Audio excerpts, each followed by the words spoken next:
el trazado gráfico obtenemos los módulos de los vectores velocidad lineal del punto B absoluto, ¿sí?, respecto de mi sistema absoluto, y del vector relativo, velocidad de B, mirada desde A, que sería este vectorcito verde que tenemos acá. Les vuelvo a repetir, lo que nosotros vamos a hacer es este trazado, trazando la dirección de la velocidad de A, colocando sobre esa dirección un punto, cero de velocidad, colocaremos el vector B sub A en módulo, dirección y sentido, el módulo en función de una determinada escala,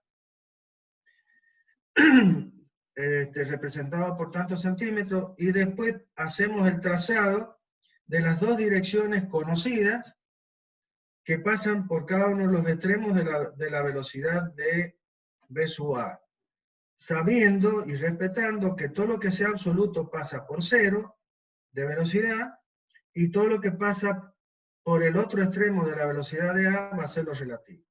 Eso en su intersección me da los módulos, los sentidos de estos vectores se obtienen respetando la ecuación de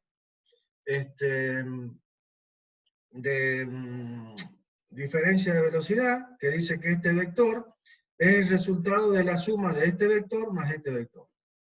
Bien. Pero ¿qué realmente no conocemos todavía? Y no conocemos la velocidad angular omega 4 ni la velocidad angular omega 3. Entonces, de este trazado, finalmente, vamos a obtener tales velocidades angulares. ¿Por qué? Y porque yo sé que esta velocidad lineal del punto B vale omega 4 por el radio correspondiente. Entonces, de esa ecuación escalar, yo podré despejar omega 4 como la velocidad de B dividido en el radio correspondiente. Y lo mismo va a pasar con omega 3. Yo sé que la velocidad lineal, esta, que es la velocidad que tiene este punto rotando con respecto a este, vale omega 3 por el radio correspondiente, que es el R de B respecto de A. Entonces, de la misma ecuación, o de idéntica ecuación, mejor dicho, obtendré omega 3 como la velocidad relativa lineal B sub A dividida en el radio correspondiente RB de A. Bien, estos valores, para poder obtener este omega 4 y este omega 3, estos valores los tendré que convertir, porque esto está en centímetros, porque yo cuando dibujé esto lo hice en tantos centímetros. Entonces, ahora, esto que está en centímetros lo tengo que transformar a metros por segundo. Entonces utilizaré la escala para expresar este vector en metros por segundo. ¿Estamos de acuerdo? Y lo mismo va a pasar con este vector, que también tantos centímetros, ¿sí?, los tendré que transformar en tantos metros por segundo de acuerdo a la escala que utilicé. Y recién entonces lo puedo colocar en esta ecuación y obtener tantos metros por segundo dividido en tantos metros, y me dará tanto, por lo tanto, omega en 1 sobre segundo, o radianes sobre segundo. Básicamente. Bien. Y ahí he obtenido la velocidad de B, la velocidad de A, el omega 3 y el omega 4. Entonces, vamos ahora al punto C. Y ahora pueden entender que si yo me iba directamente a C, en el paso siguiente de haber calculado A, y no podría haberlo calculado a C, porque no tenía posibilidad. Nosotros tenemos que resolver primero el cuadrilátero básico, y una vez que puedo conocer todas las velocidades angulares correspondientes a estos puntos que me definen finalmente al cuadrilátero. Estos puntos son no cualquier punto, sino son las juntas. Esta A y esta B son las juntas de este cuadrilátero articulado, la junta o pivotes móviles, y estos son los pivotes fijos. ¿Ah? Pero esto me define al eslabonamiento. El punto C es un punto cualquiera, otro punto, que pertenece a este eslabón 3, pero que puede ser cualquier punto. Entonces, no me hubiese servido irme hasta C, porque yo no conozco omega 3. Primero tengo que conocer omega 3, ¿sí? Para poder calcular qué velocidad tiene el punto C. Una vez que yo conozco omega 3, es sencillo poder determinar la velocidad de cualquier punto que pertenezca al eslabón 3. O lo mismo para el eslabón 4, también pasa exactamente lo mismo.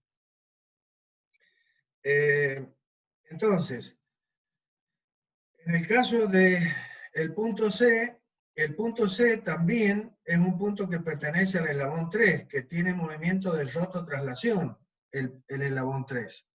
Los otros dos eslabones tienen movimiento de rotación. Por eso son simples la determinación de la velocidad de cualquier punto del eslabón balancín. ¿Por qué? Porque sabiendo la posición, o sea, la distancia que lo separa de su centro de rotación y conociendo omega, es directamente multiplicar omega por el radio correspondiente y tengo la velocidad. ¿Sí? Y que sé que va a ser una velocidad que va a ser perpendicular al eslabón. ¿Mm?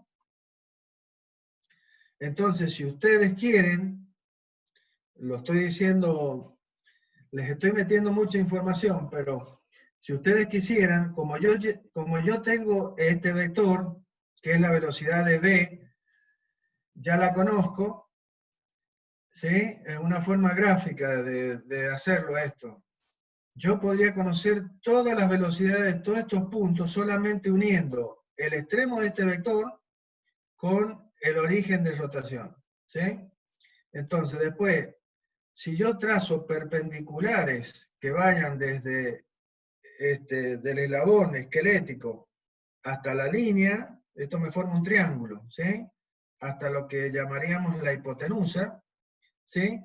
Cada flechita me estaría indicando en forma gráfica la velocidad de los diferentes puntos que se encuentran sobre la línea que representa el eslabón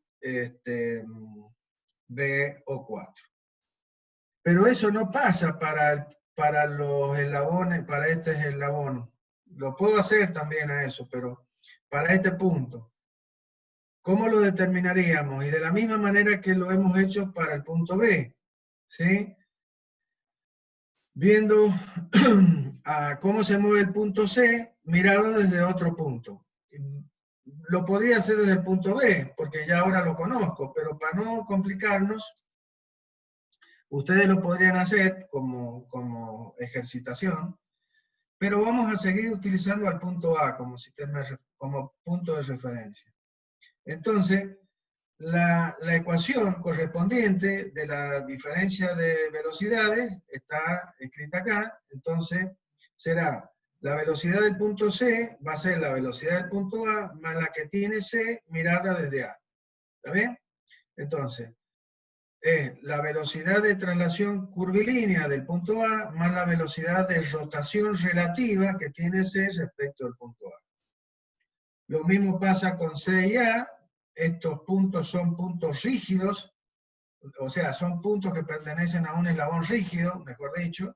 Por lo tanto, esta distancia se mantendrá siempre constante para cualquier posición del mecanismo. Por lo tanto, seguimos estando en caso 1. Bien. ¿Cuál es la diferencia en esta ecuación una vez que la planteamos y la vamos a analizar? ¿A dónde están? Esto sigue siendo una ecuación vectorial que representa dos ecuaciones escalares y que puede soportar hasta dos incógnitas. ¿Dónde están esas dos incógnitas si analizamos esto? Y vemos, B sub A dijimos que era la velocidad de este punto y conocemos todo, tanto módulo como dirección de ese vector. Y ahora este omega, este V de CA, que es la que representa a la velocidad relativa del punto C, rotando respecto del punto A, por lo tanto, ¿cómo sería expresada? Y sería expresada por un omega multiplicado por el radio correspondiente que separa al punto C respecto del punto A, que sería el radio RCA. ¿Estamos de acuerdo? ¿Y quién va a ser el omega? Y el mismo omega 3, porque todos los puntos que pertenecen a este cuerpo se mueven con la misma velocidad angular. ¿Sí? El vector velocidad angular es un vector libre. Se dice que es un vector que puede estar ubicado en cualquier punto, porque todo el cuerpo se mueve con la misma velocidad angular 3. Entonces, como en el paso anterior, al calcular B, pudimos conocer omega 3 de este vector, tampoco tengo ninguna incógnita, porque este vector lo conozco en módulo, ¿sí? Porque sé que como es la velocidad relativa de C rotando respecto de A, es como si yo fijara A al sistema absoluto, al sistema de referencia, como un punto pivote fijo, y hago que este punto rote puramente alrededor del punto A. Por lo tanto, este C haría una trayectoria circular alrededor del punto A y la velocidad CA sería una tangente a la trayectoria, a esa trayectoria, y por lo tanto perpendicular al radio RCA. Es lo mismo, todo es lo mismo. ¿Estamos de acuerdo?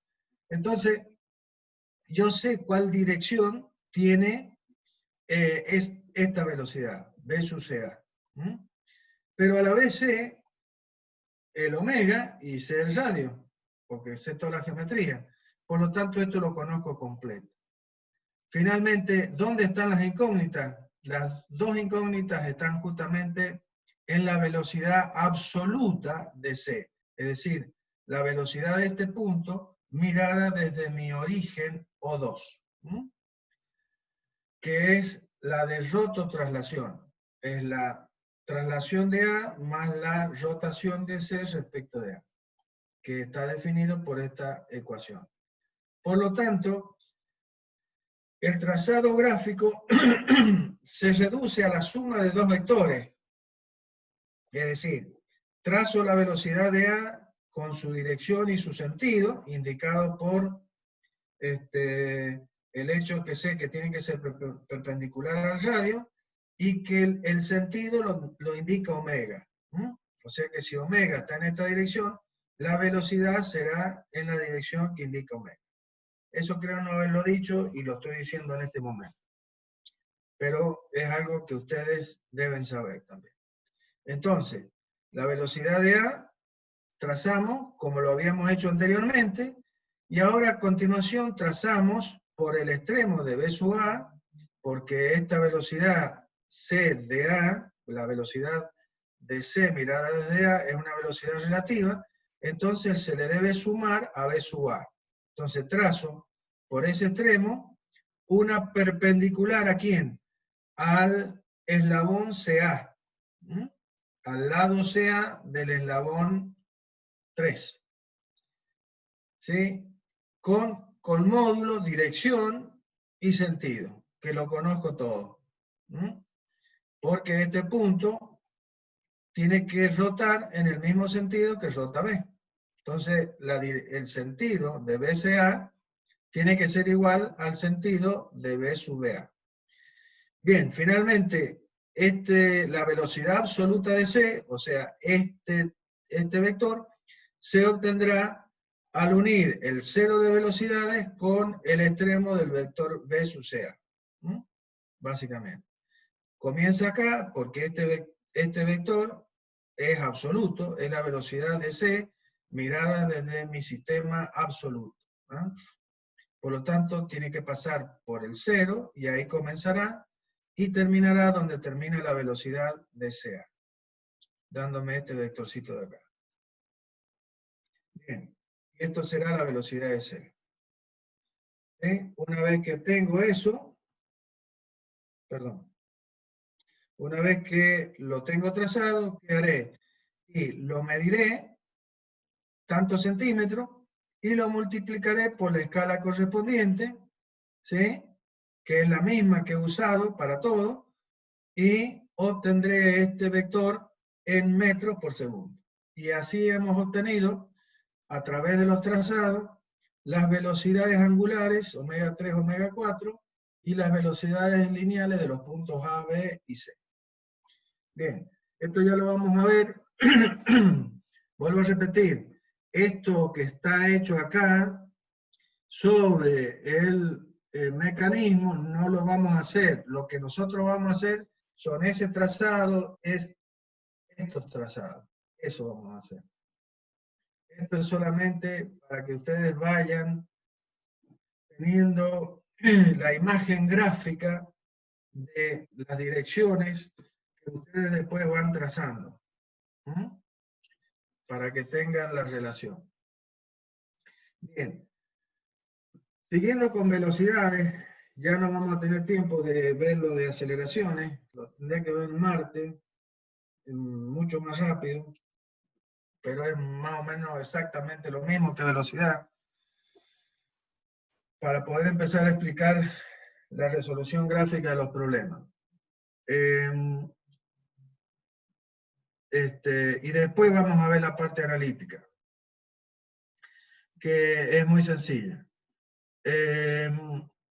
Otro tema que tiene que ver con la velocidad es el análisis hecho a través de los conceptos de centros instantáneos de velocidad. ¿Qué son los centros instantáneos de velocidad? Son puntos que pertenecen a dos cuerpos y tienen a dos cuerpos que se mueven con movimiento plano y que tienen la misma velocidad en cada cuerpo, ¿sí? Entonces, como he dicho recién, este concepto se aplica para la determinación de los mecanismos y básicamente la cantidad de centros instantáneos que tiene un cuerpo, que tiene un mecanismo, está en función básicamente de una ecuación estadística. ¿Por qué? Y porque estamos hablando de que los centros instantáneos son puntos que pertenecen a dos cuerpos, o sea, es una combinación que la podemos tomar, en este caso, de a dos. ¿Sí? Entonces, si ustedes cuando vean en el libro, en el Norton, y lean este tema, porque lo tienen que usar el libro y leer del libro, van a ver que el libro les presenta una ecuación estadística que la tienen que haber visto en álgebra o en estadística,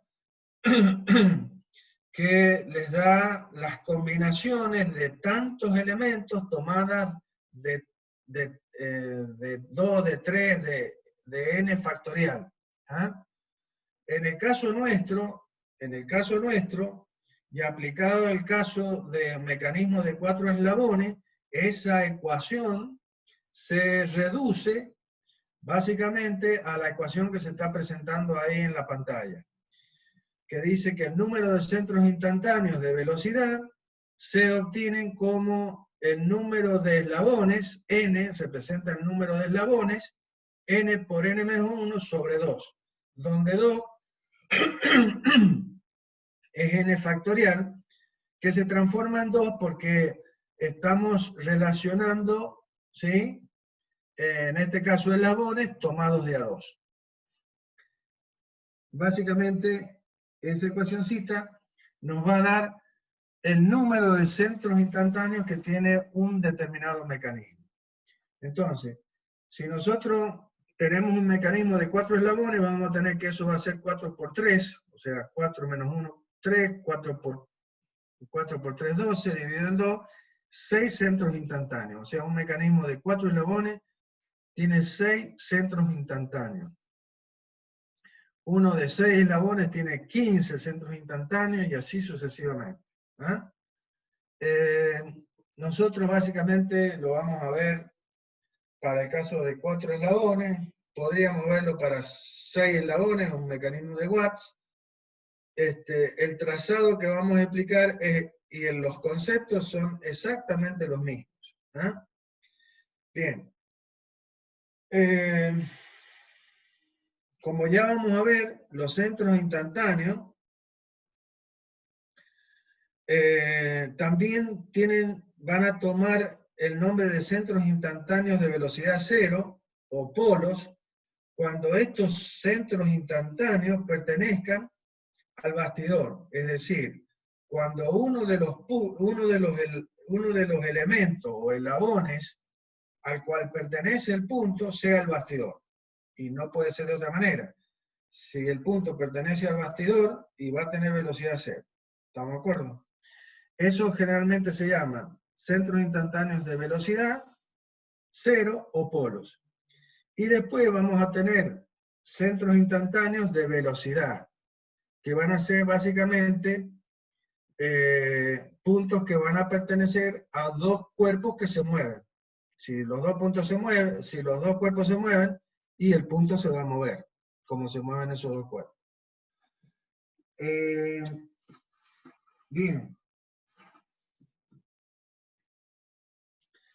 Veamos entonces la aplicación de los centros instantáneos para poder determinar velocidad. Primero vamos a encontrar básicamente todos los centros instantáneos que conforman o que pertenecen a un mecanismo, tal como el que tenemos ahí, un mecanismo de cuadrilátero articulado. Si es simple pensar que si la definición es que son puntos que pertenecen a dos cuerpos y que se mueven con la misma y que tienen la misma velocidad instantánea en cada cuerpo, y no podemos más que pensar en que esos puntos son conforman las juntas o pares cinemáticos o articulaciones de ese mecanismo de 4 eslabones. Entonces, disculpen, las cuatro juntas que pertenecen al cuadrilátero articulado, quiero hablar tan rápido que, discúlpenme que la garganta se me...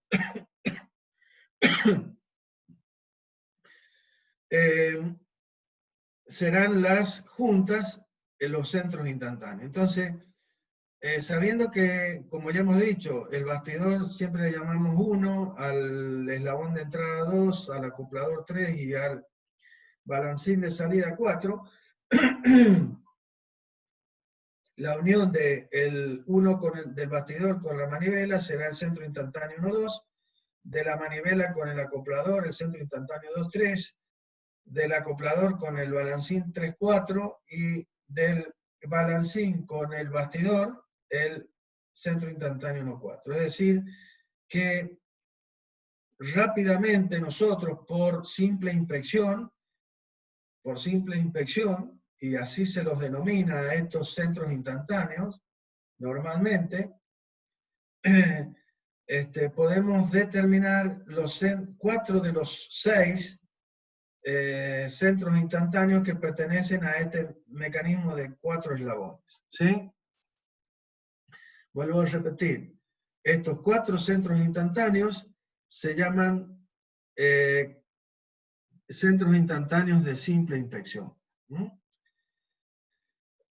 También se le llama, sobre todo a los centros instantáneos I1-2 e I1-4, se le llama centros instantáneos permanentes. ¿Por qué? Y porque estos van a estar siempre en el mismo lugar. Sea cualquiera la posición que tenga el mecanismo, estos centros instantáneos siempre van a estar en la misma posición. También es válido para decir permanente al 2,3 y al 3,4. ¿Por qué? Porque son permanentes, porque siempre son entre estos dos eslabones.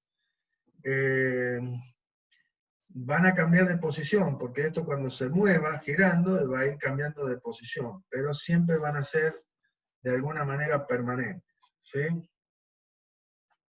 Bien. ¿Qué es lo que nos está faltando? Y nos está faltando un punto que sea común al elemento 1 y al elemento 3, es decir, al bastidor y al acoplador, que sería el centro instantáneo 1,3.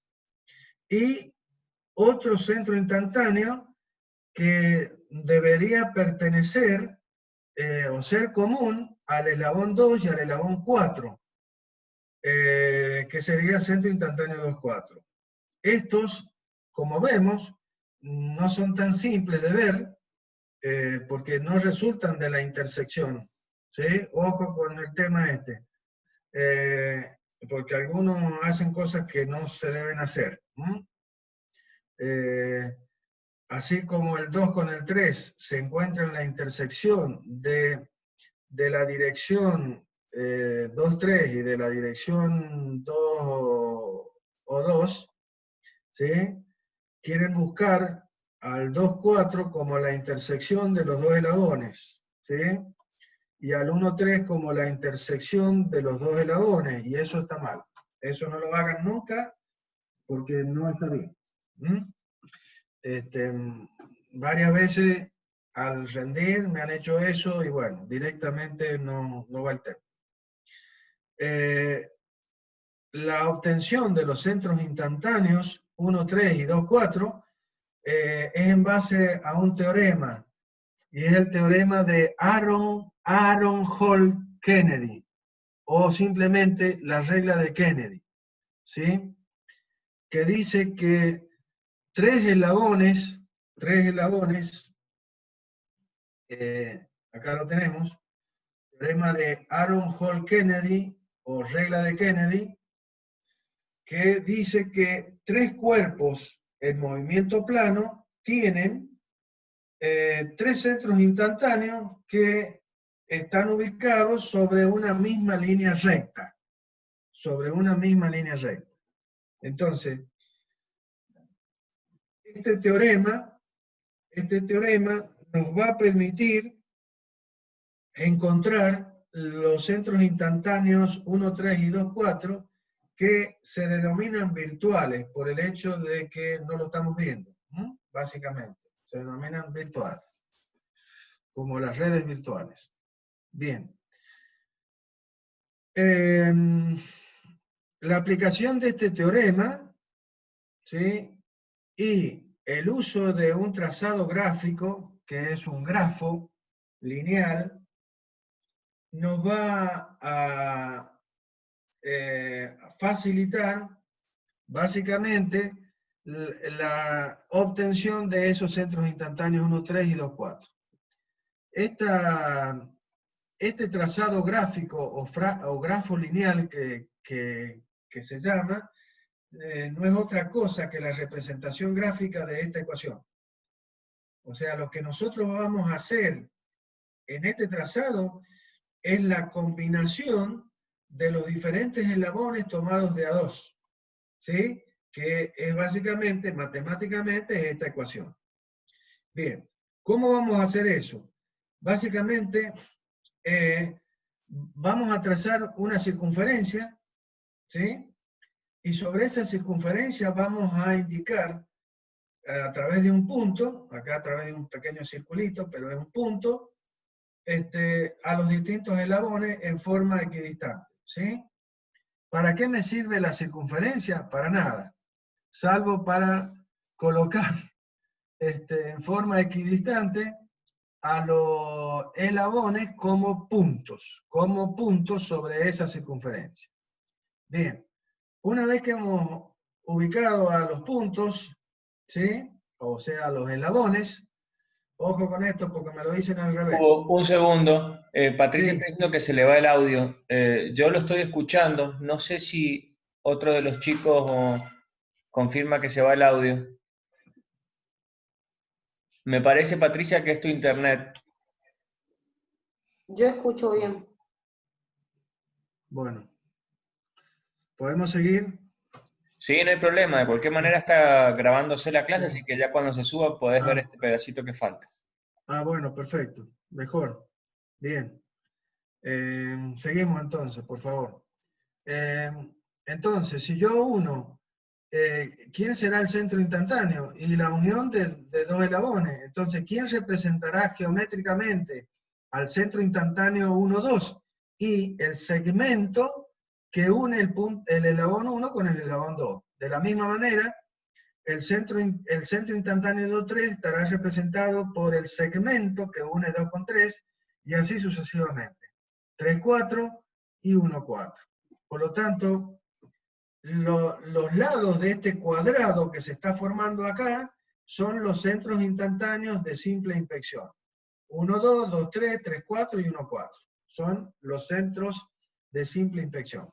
Bien, ¿quiénes están faltando acá? Y está faltando el 1, 3 y el 2, 4. Y fíjense que bueno que está esto en cuanto a que el 1, 3 representaría qué cosa de este cuadrado. ¿Qué son las líneas que podría yo trazar entre 1 y 3? Son las diagonales de ese cuadrado, ¿sí? Entonces, 1, 3 representaría una diagonal y 2, 4 representaría la otra diagonal. ¿Mm? Bien, vamos acá. Entonces, vamos a la primera, al primero, vamos a determinar el 1, 3. Si ustedes ven, acá se ha representado al centro instantáneo 1, 2 con una línea llena, y al 1, 3 virtual con una línea de trazo. Eso significa que estos son conocidos y este está desconocido a conocer. Nada más que eso. ¿Qué es lo que hemos hecho al trazar la diagonal a el 1, 3? Y hemos trazado una diagonal, y esa diagonal ha generado ha partido a este cuadrado en dos triángulos. Tenemos un triángulo, 1, 2, 3, y otro triángulo, 1, 4, 3. ¿Sí? Donde el 1, 3 es un lado común a ambos triángulos. Si hablamos de triángulo, estamos hablando de ternas, es decir, nos hace acordar inmediatamente al teorema de Aaron Hall Kennedy, que dice que tres eslabones, 1, 2 y 3, ¿sí? Con movimiento plano, tendrán sus tres centros instantáneos, es decir, 1, 2, 2, 3 y 1, 3, alineados según una misma línea recta. ¿Sí? Entonces, en función de eso, ¿qué podemos hacer nosotros? 1, 2, 2, 3 y 1, 3. Son tres centros que tienen que estar alineados según una misma línea recta. Ahora, el 1, 2 y el 2, 3 son conocidos. Por lo tanto, si yo conozco dos puntos, puedo trazar una línea recta por esos dos puntos. Eso me permite trazar una línea. No estoy prolongando el eslabón 2, estoy trazando por el punto 1, 2 y el 2, 3 una línea. Sobre esa línea debe estar el 1, 3. ¿A dónde? No sé. Pero resulta que también el 1, 3 es parte de la terna 1, 4, 3, 3. Por lo tanto, de la misma manera, y no quiero hablar tanto, voy a poder trazar otra línea verde, si la traza el ingeniero Manuel, que va a pasar por los centros instantáneos 1, 4 y 3, 4. Y sobre esa línea también debiera estar el centro instantáneo 1, 3.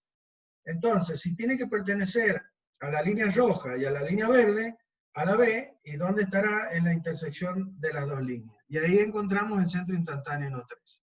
¿Estamos de acuerdo? Uno de los centros instantáneos virtuales. Ahora vamos al 2, 4 y vamos a hacer, no voy a hablar tanto, hacemos lo mismo. Acá vamos a hacer la terna 1, 2, 4 y la terna 2, 3, 4. O sea, los dos triángulos que se forman. sea, la idea es ir formando ternas en donde uno de los centros instantáneos virtuales sea común a dos ternas. Y eso es, en eso se centra el mecanismo de construcción o de obtención de los centros instantáneos. Entonces, esta primera terna 1, 2, 4 me va a permitir trazar esta línea marrón por el 1, 2 y el 1, 4, y finalmente con la otra terna 2, 3, 4 puedo trazar la línea celeste que va por 2, 3 y por 3, 4. En la intersección me van a dar el centro instantáneo 2, 4. ¿Sí? Bien. Esto, y de esa manera he obtenido los 6 centros instantáneos que pertenecen a este mecanismo. Bien, ahora, ¿qué más tenemos que saber de esto? El carácter de los elaboramientos, el carácter de cada uno de los centros instantáneos. ¿A qué se refiere con el carácter?